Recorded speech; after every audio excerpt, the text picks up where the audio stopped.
प्रश्न number 9 M. यहाँ देखो प्रश्न नंबर 9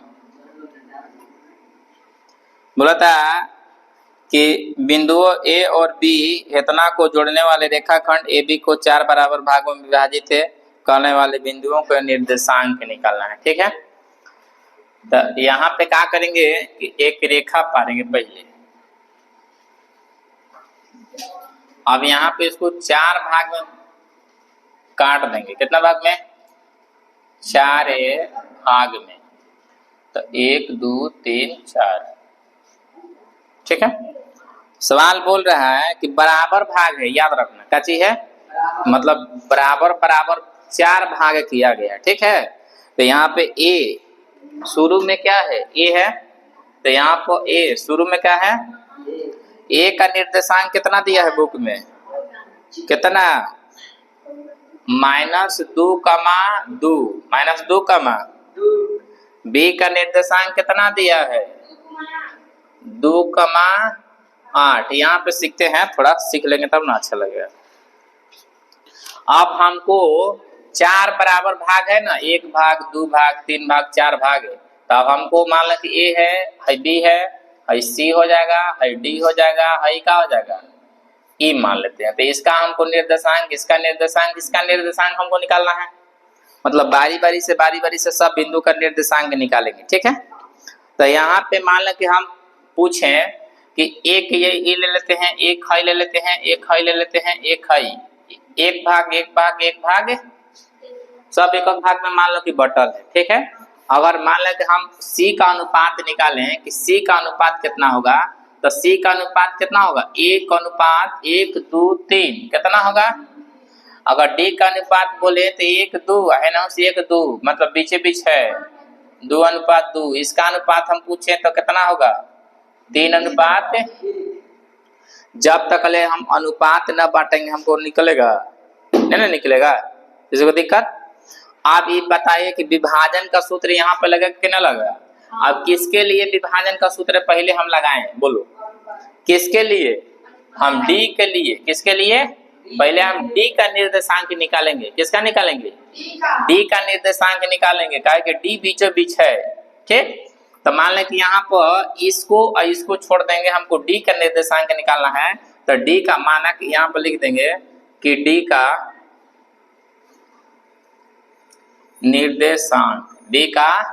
निर्देशांक x, y मान लो कि है। कितना है? x, अब यही डी का निर्देशांक निकालने के लिए हमको क्या होगा? निकालना है। ठीक है, अब हम विभाजन का सूत्र लगाते हैं। किसका सूत्र? विभाजन का सूत्र। विभाजन का सूत्र सबको पता है ना, x y ए में इन्हें उन्हें होगा, उससे दिक्कत नहीं है। हाई एम हो गया, आई क्या हो गया? m1 है, वो m1 और तो यहाँ m1 m2 हो जाएगा, हाई x1 होगा, y1 होगा, हाई x2 हो जाएगा, y2 होगा। बीच में x और i होता है, बीच में क्या होता है? दिक्कत नहीं किसी को? नो दिक्कत है। चलो, अब यहाँ पर विभाजन का सूत्र यहाँ पर लिखेंगे, तो लिखेंगे कि h2m1 प्लस m2 x1। अपना मन से विभाजन का सूत्र बना सकते हैं। ठीक है, यहाँ पर हो जाएगा m1 प्लस m2 कॉमा, फिर हो जाएगा y2 m1 plus m2 y1। हाँ, बटा में कितना हो जाएगा? m1 plus m2। यही ना होता है, ये सूत्र लगाते हैं हम लोग। बारी बारी से यहाँ पूछे कि x2 के मान कितना होगा? x2 के मान इसमें से बताएंगे तो कितना होगा? 2 होगा, 2 लिख देंगे। m1 का मान यहाँ पर लिखल है 2, लिख देंगे। फिर क्या करेंगे कि प्लस देना है, m2 का मान यहाँ पर 2 है, 2 लिख देंगे। x1 का मान कितना? -2 यहाँ पर लिख देंगे। नीचे लिखेंगे 2 और प्लस का लिखेंगे 2, किसी को दिक्कत ना हुआ। यहाँ भी मान रखेंगे y2 का मान कितना? 8 हो जाएगा। m1 का मान कितना? 2 हो जाएगा, प्लस m2 का मान कितना? तो 2 हो जाएगा m2, गुना y1 का मान कितना? तो शुरू में 2 हो जाएगा। m1 का मान 2 प्लस 2, इतना ही करना है। अब गुना भागा इसके बाद है ना, अब गुना भागा है तो 2 में 2 से गुना करेंगे तो 4, अब प्लस माइनस माइनस 4, अब बटा में 4 बराबर, एक बराबर नहीं कम्मा, फिर क्या करेंगे 4 दूनी 8 दूनी 16, सॉरी 8 दूनी 16, 2 दूनी 4, 2 दूनी 4, 2 में 2 जोड़ेंगे तो कितना हो जाएगा 4, ठीक है। 4 में से 4 गया तो कितना हो गया 0 बटा में 4, और 16 4 कितना हो गया 20, 20 बटा में 4। अब 0 से 4 भगा देंगे तो 0 होगा, 4 5 20 मतलब 5। ये वो निर्देशांक आया है तो आया होगा, ठीक है। पहला हमको बीच वाला के निर्देशांक निकला, ये ना समझो कि डी है सी है, हम माने हैं डी पी कुछ मान सकता हूँ, ठीक है। यहाँ हम डी माने हैं, अब बीच वाला के निर्देशांक हम लोग निकाले हैं 0,5, 0, इसी तरह से हमको इसको भी निकालेंगे और इसको निकालेंगे। तो यहाँ पर इसका निर्देशांक लिख देते हैं, तो 0, कितना लिखेंगे 5, 0, कितना लिखेंगे 0, कितना लिखेंगे 5। किसी को दिक्कत है? अब हम लोग निकालेंगे,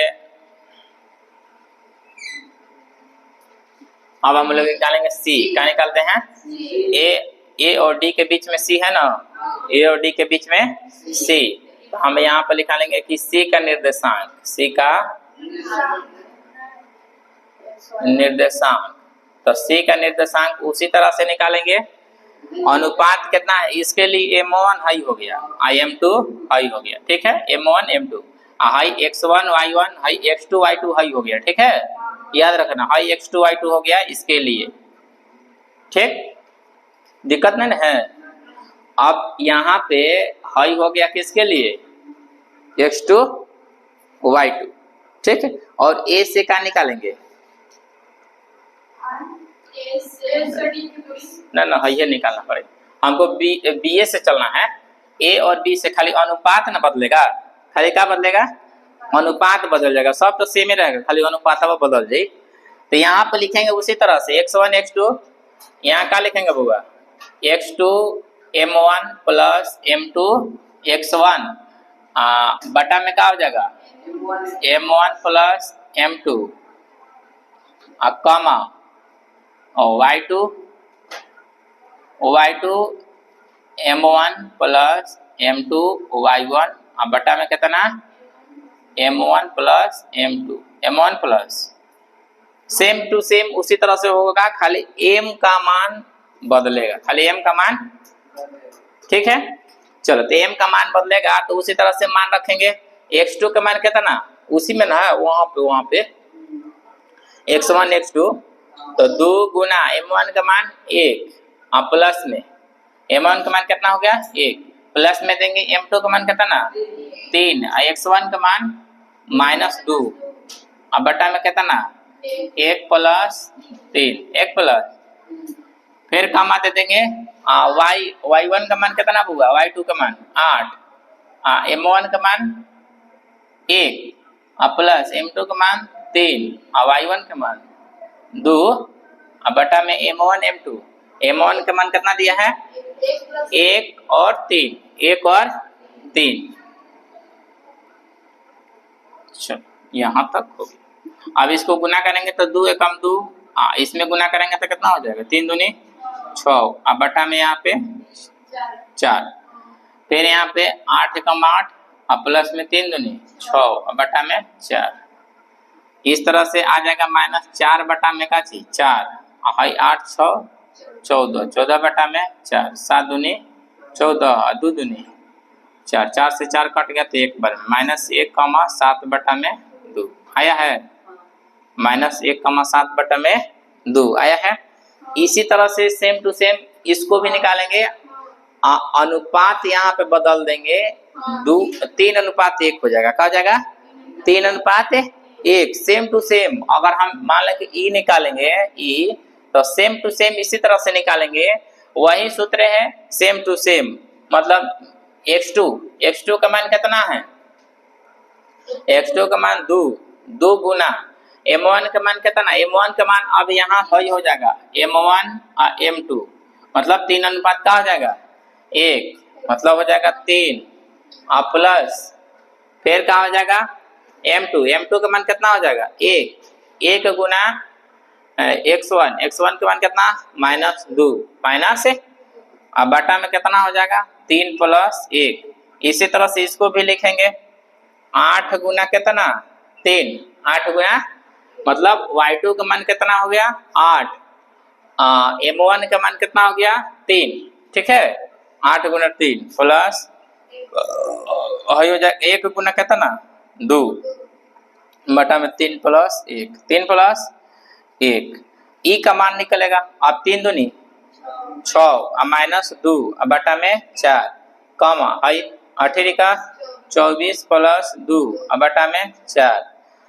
अब इसको क्या करेंगे घटाएंगे तो कितना हो जाएगा 4 बटा में 4 कमा 24 4 26 बटा में 4, इसको कटाएंगे 13 दूनी 26 से और 4 के 4 कटे जाएगा तो कितना निकाल गया बुआ 1 कमा 13 बटा में 4, 13 बटा में 2 13 बटा में 2 आया है ना, मतलब इसका निर्देशांक आ गया 1 कमा 13 बटा में 2, ठीक। हाँ एक और निर्देशांक सी का निर्देशांक ऊपरी निकाले हैं -1 कमा 7 बटा में 2 आया है सबके, किसी को दिक्कत ना है। चलो यही फाइनल इसका प्रश्न नंबर 10 बोल रहा है कि एक सम चतुर्भुज का क्षेत्रफल ज्ञात करना है जिसमें 4 को शीर्ष दिया है, ठीक है। चलो 4 को कोण दिया है, शीर्ष नहीं कोण। सम चतुर्भुज एक चतुर्भुज बनाते हैं पहले, मान लो कि ए है बी है सी है ए का मान कितना दिया है 3,0, बी का मान कितना दिया है 4, सी का मान -1, -4 कितना दिया है फिर एक और दिया है -2, -1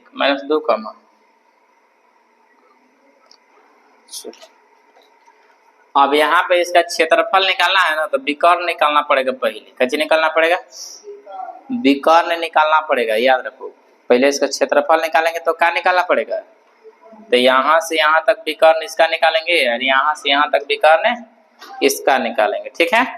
तब विकर्ण निकालेंगे तो यहाँ पर ए बी निकालना है, ए बी दूरी AB का दूरी कहेंगे उसी को विकर्ण हो जाएगा, ठीक है। तो विकर्ण यही हो गया। दूरी का सूत्र जानते हैं ना, दूरी का सूत्र क्या होता है √x2 - x1 का होल स्क्वायर, x2 कहेंगे चाहे x1 - x2 कहेंगे एक ही बात है, आंसर एक ही आएगा, ठीक। अब प्लस में y2 - y1 का होल स्क्वायर, ये पहला में से दूसरा घटाओ या दूसरा में से पहला, एक के आंसर आएगा, ठीक है।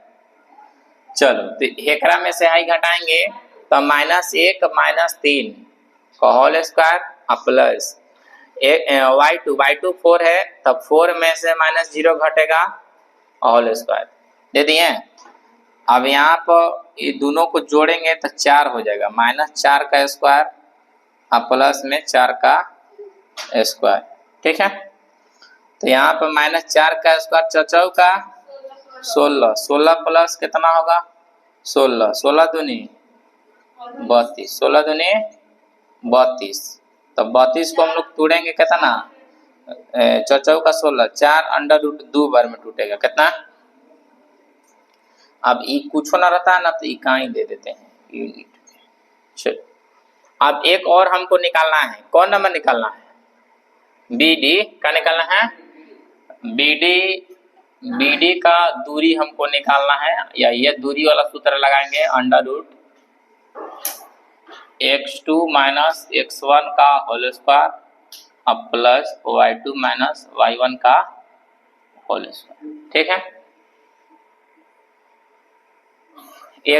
x2 इसमें कितना हो जाएगा -2 और -4 का होल स्क्वायर, इसके लिए x1 हाई हो जाएगा x1 है और x2 है, मतलब इधर से इधर घटाएंगे, इधर से इधर घटाएंगे, ठीक है। फिर क्या हो जाएगा, प्लस में देना है y2 का मान कितना ना -1 और माइनस कितना हो जाएगा 5 का होल स्क्वायर। 4 को 2 को कै हो जाएगा 6 का होल स्क्वायर और प्लस -6 का होल स्क्वायर।